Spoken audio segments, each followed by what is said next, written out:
I'm a unicorn in this video, but I'm going to explain to you how I fixed the audio in iTunes after I downgraded from Catalina to Mojave. I realize this could probably happen in other instances, like restoring from a time machine backup or whatnot, which is basically kind of what I did to downgrade.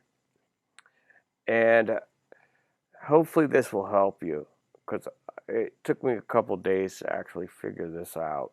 Okay, here's a little movie about the problems I had downgrading from Catalina to Mojave.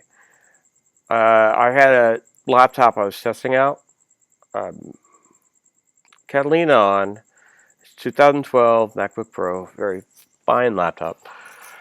I had a Fusion drive in there, a terabyte Fusion drive. I just found a terabyte solid state drive for pretty cheap on Amazon. Put it in there. Use a time machine.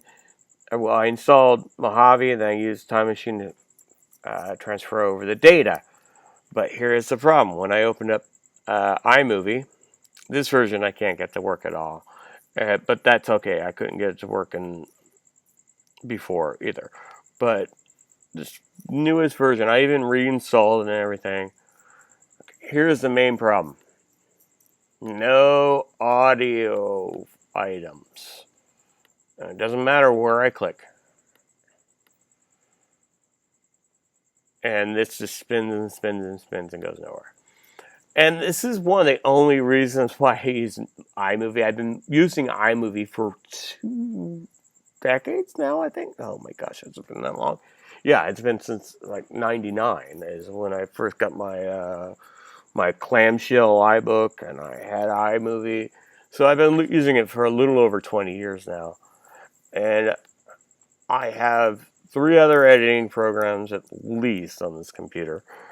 But I like to use it just for this part of it. And look at that. It sucks. Nothing. So I tried lots of things. And finally I found the problem. And it was kind of stupid. It was in here. I messed around in here. I thought it was in here.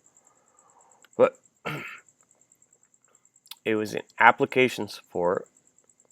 There was a folder in here that did not get transferred over with the Time Machine backup. I was able to find it.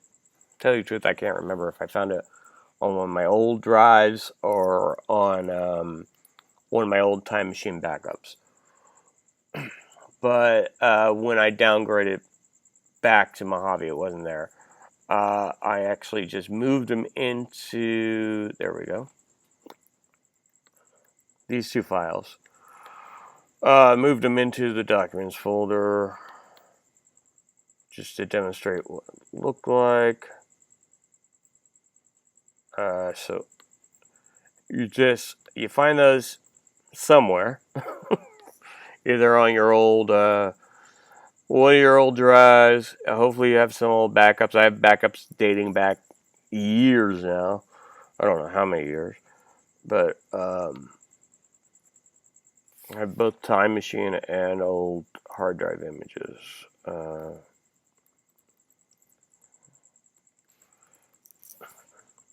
So once you place these back in the application support folder, I'm not sure if you need both of them, to tell you the truth, but I know this one's probably important.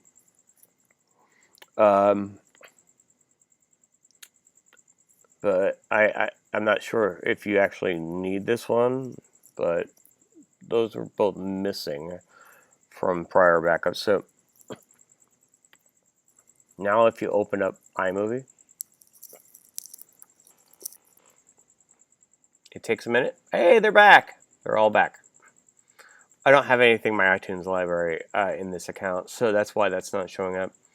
Or I don't have anything in GarageBand, but they would normally show up as well, because on the other account on this computer they do. But this is primarily why I use iMovie, these like little quirky bells and whistles here. But I hope this helps. I know I've looked it up. the results were unsatisfying because they told you where to find them and you can drag them back in, but that's really not like having this stuff here. So let me know if this was helpful. If you liked it, please give me a thumbs up. If you do experience this problem and you didn't downgrade, just look for those two folders, make sure they're there. Because I know there's other reasons why those folders might be able to disappear, but that was my issue. So great. Have a good night. Thanks. Okay, I'm talking to both of you watching. All two of you. Can you do us a favor and just hit that thumbs up down there and make it blue like me? And I would appreciate it very much so.